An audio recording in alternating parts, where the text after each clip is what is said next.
Bonjour mes amis nomides, je voulais vous parler d'un truc assez incroyable qui s'est passé ici en 2001. Mais avant, il va falloir retourner un petit peu en arrière. Quand je suis venu ici la première fois en 81, il y avait un roi, il y avait le roi Birendra. Alors le roi Birendra et la reine étaient adorés dans tous les magasins, partout, dans tous les magasins qu'on aperçoit là. Il y avait des photos du roi et de la reine en couple. Adorable, c'était tellement mignon. Il y en avait partout. Sur les billets de banque, il y avait aussi le roi Birendra. Et puis, on ne fallait pas marcher sur un billet de banque, sinon on allait directement en tôle. C'était vraiment, ils étaient aimés, ils étaient admirés. Partout, il y avait des portraits partout. Le roi et la reine du Népal. Et il s'est passé quelque chose en 2001 que je vais vous raconter. Mais avant ça, il faut retourner un tout petit peu en arrière. On va aller voir la dynastie. Alors, c'était la dynastie des Shahs. S-H-A-H. Cette dynastie datait de 1768. Je ne sais pas si vous voyez, c'est quand même assez ancien. Et il y a une autre dynastie, si l'on peut dire, qui a pris le pouvoir en 1846, donc presque 100 ans après. Alors, les rois sont restés, les Shahs, la dynastie des Shahs est restée, mais les Rana, c'était comme ça qu'ils s'appelaient, la dynastie des Rana a pris le pouvoir en tant que Premier ministre. C'est-à-dire que finalement, c'était une monarchie de façade, mais qui avait le pouvoir, c'était les Rana.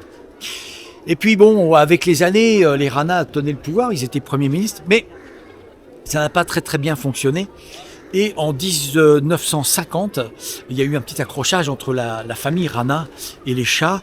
Et Tribhuvan, qui était le roi à l'époque, en 1950, a dû fuir en Inde. Il se passait beaucoup de choses, c'était la fin de la guerre, il y a eu l'indépendance de l'Inde, il se passait vraiment beaucoup d'événements. Donc Tribhuvan a fui, mais le mécontentement populaire a fait que les Rana ont perdu le pouvoir. Et donc le roi, ensuite, on va simplifier, est revenu au Népal et a été reconnu comme le roi, et les Rana avaient disparu. Pourquoi je vous parle des Rana et pourquoi je vous parle de la dynastie des Shahs? Tribhuvan était le grand-père du roi Birendra dont je vous ai parlé au début de cette vidéo, qui était roi donc comme moi quand je suis arrivé en 81. Je passe à côté de l'école, donc il y a un petit peu de bruit.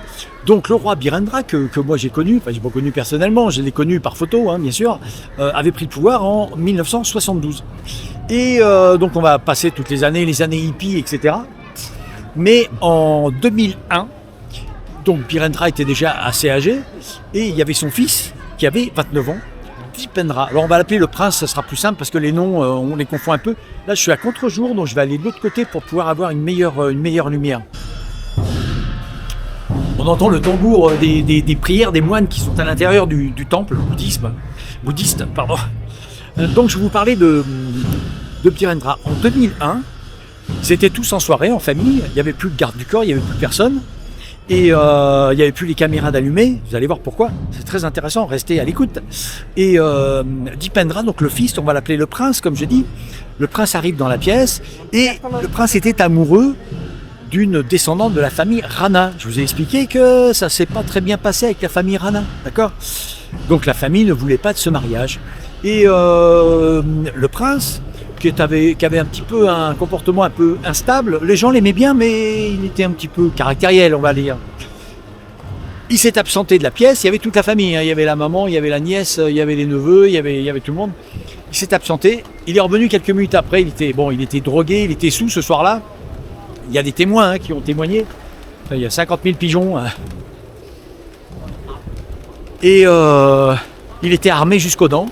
Il avait un fusil mitrailleur, il avait une mitraillette, il avait un pistolet, etc. Il s'était déguisé en militaire. Il est arrivé vers son père et il lui a tiré dessus. Il a descendu. Alors les témoins racontent que la mère à ce moment-là s'est approchée vers son fils en disant « Mais qu'est-ce que tu fais ?» Alors je ne sais pas si elle était aveugle ou si elle avait un problème dans sa tête, parce que ça se voit, quoi. Il vient de tirer sur son père. Donc qu'est-ce que tu fais? Question étrange. Il la tue aussi, et il commence à tirer sur tout le monde. Il tire sur tout le monde dans la pièce. Alors, c'est un massacre terrible, vous pensez bien, pour le Népal, c'est un truc incroyable en 2001. Et oh là.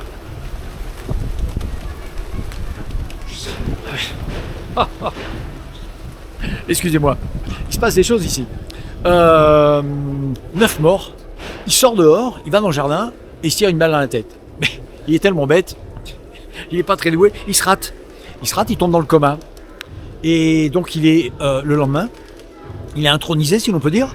Il devient roi dans le commun pendant 4 jours. Parce que le pauvre, il meurt de sa blessure. Et alors après, il y a eu des tas de... Comment ça s'appelle ? De sous-entendu que c'était peut-être son frère qui avait monté le coup, parce que son frère n'était pas là, il était à Pokhara. Mais bon, il y en a d'autres qui disent que c'est quelqu'un d'autre, c'est pas lui qui a tué. Tout. Vous savez, c'est comme Kennedy, il y a des légendes qui se créent. En tout cas, tous les témoins disent que c'est lui qui a tué tout le monde. Il y avait personne d'autre. Les gardes du corps sont rentrés dans la salle, il y avait que lui qui était là, qui était dans le jardin ensuite blessé. Il n'y a personne d'autre qui s'est enfui, donc c'est vraiment lui qui a tué tout le monde. Donc ensuite, qui allait prendre le pouvoir ? Bien, le pouvoir, c'est Gyanendra. Gyanendra, c'est le frère du tué, donc l'oncle du tueur, vous voyez, qui a pris le pouvoir. Alors, il a pris le pouvoir jusqu'en 2008. Après, il a abdiqué. Il a abdiqué. Il y avait beaucoup de choses qui n'allaient pas à ce moment-là. Il y avait la révolte maoïste. Alors, je ne sais pas si vous avez entendu parler de la révolte maoïste. Oui, il y avait encore des maoïstes en 2001. Ouais, il y a encore des gens qui croient encore à ce truc-là. Ils ne savaient pas que Mao était mort en 77 et que tout ce qui s'était passé du temps de Mao. Ben, remarquez, on en a encore chez nous qui croient encore à ce truc-là. Bon, donc Gyanendra prend le pouvoir.